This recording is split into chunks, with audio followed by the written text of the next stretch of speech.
नमस्कार, मैं हूं आपके साथ अभिमन्यु शर्मा और इस समय हमारे साथ एक आंटी को आप देख सकते हैं, साथ में उनके बच्चे भी हैं और अपने घर वालों से या कहे कि घर वाले से अलग ये काफ़ी समय से रह रही हैं और मुद्दा वही पति पत्नी का है, जिसके विषय में कुछ भी बोलना जो है स्पष्टता से बड़ा कठिन होता है कि कौन ठीक है कौन गलत। लेकिन अपनी कुछ बात ये मीडिया के सामने, लोगों के सामने रखना चाहती हैं और आइए जानते हैं इनसे वो क्या बात है। जी, बात यही है, पति नालायक है तो इसमें सास ससुर भी चोरी का इल्ज़ाम लगाएं। बच्चों का कह रहे हैं कौन देखेगा कौन भालेगा। पति भी कह रहा मेरे बस की नहीं है।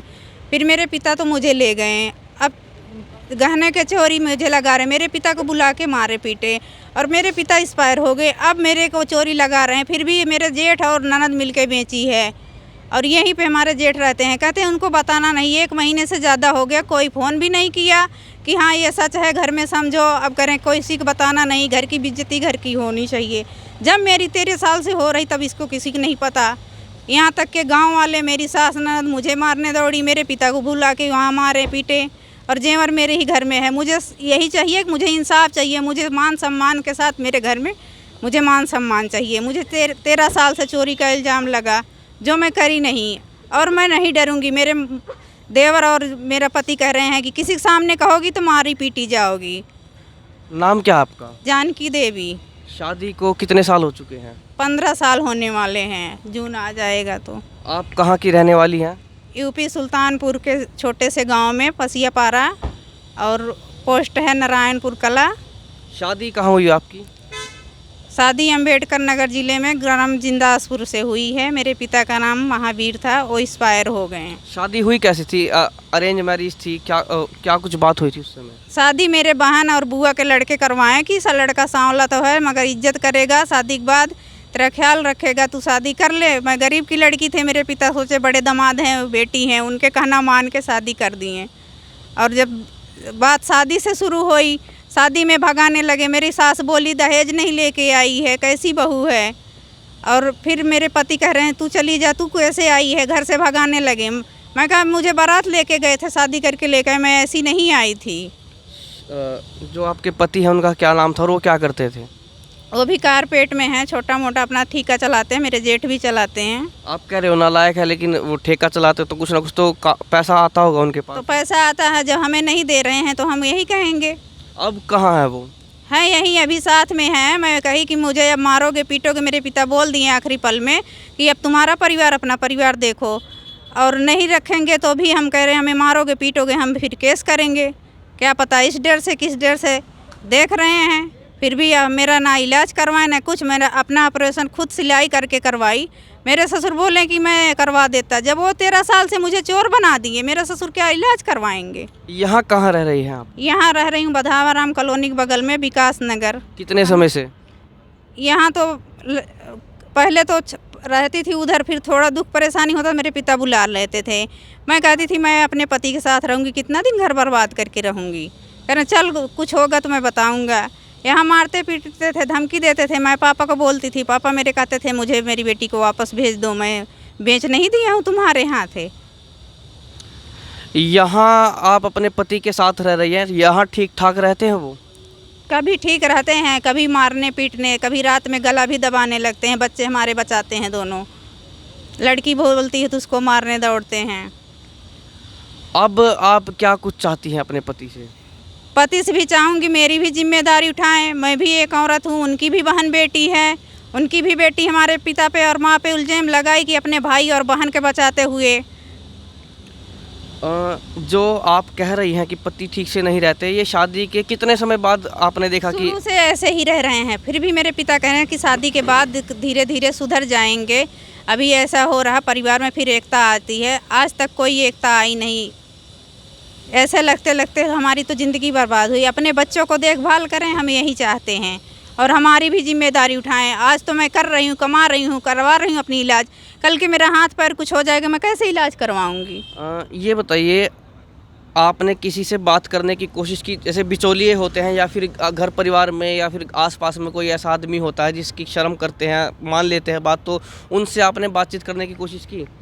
बड़ी बहन उनकी है, उनकी भी बातें मानती। एक बार बात की थी तो कह रहे हैं हाँ मैं ठीक ठाक से। मैं कहा क्या, कभी 1 रुपये दिए नहीं आज तक, इतने शादी को हो गया साल।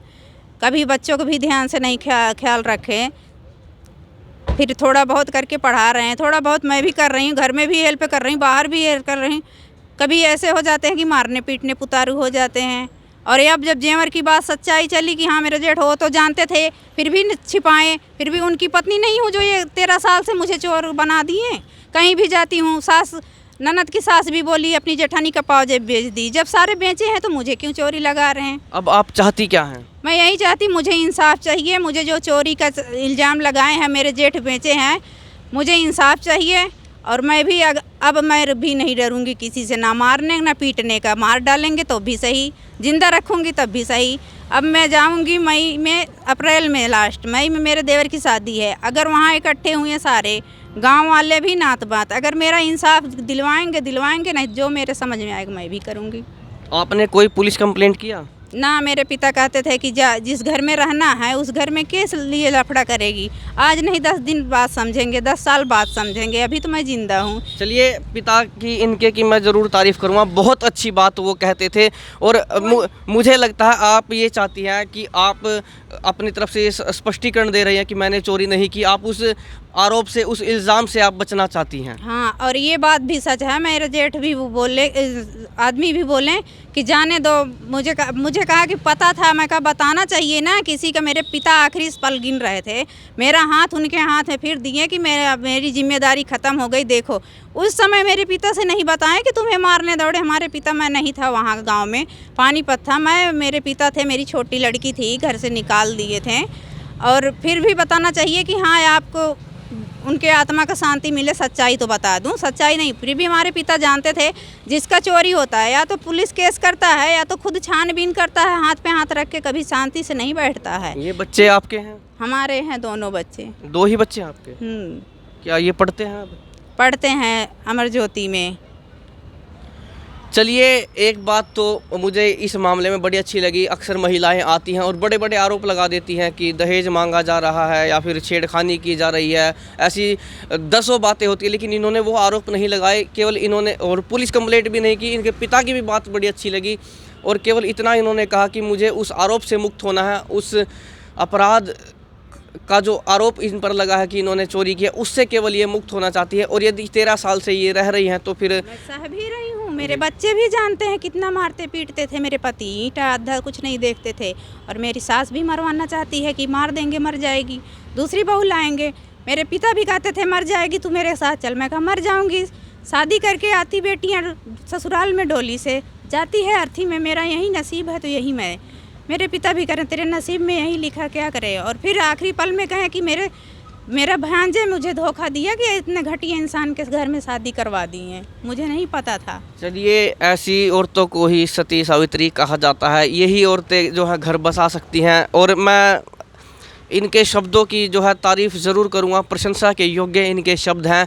और ऐसी यदि हर स्त्रियों, मैं नहीं कहूँगा कि हर लड़की को, हर औरत को इनके पति जैसा पति मिले, उसे भी समझना चाहिए कि जब पति भी अपनी पत्नी का सम्मान करेगा, उसका आदर करेगा, तो ही घर बस सकता है। केवल एक तरफ से घर नहीं बसता। औरत कोई खिलौना नहीं होती है जिसे आप जब चाहे खेलें। और भारतीय सभ्यता में तो यही कहा गया है कि यत्र नार्यस्तु पूजते रमन्ते तत्र देवता, की नारियाँ भी जो हैं पूजनीय अर्थात यथा योग्य सम्मान की अधिकारी होती हैं। तो बड़ा अच्छा लगा इनकी बातें सुन के। और एक कहूँगा कि इन्होंने आदर्श भी स्थापित किया ऐसी बातें बोल के। तो हमारी तो दर्शकों से यही अपील है कि आप इसके बारे में कमेंट बॉक्स में हमें अपनी राय दें और वीडियो को ज़्यादा से ज़्यादा शेयर करें।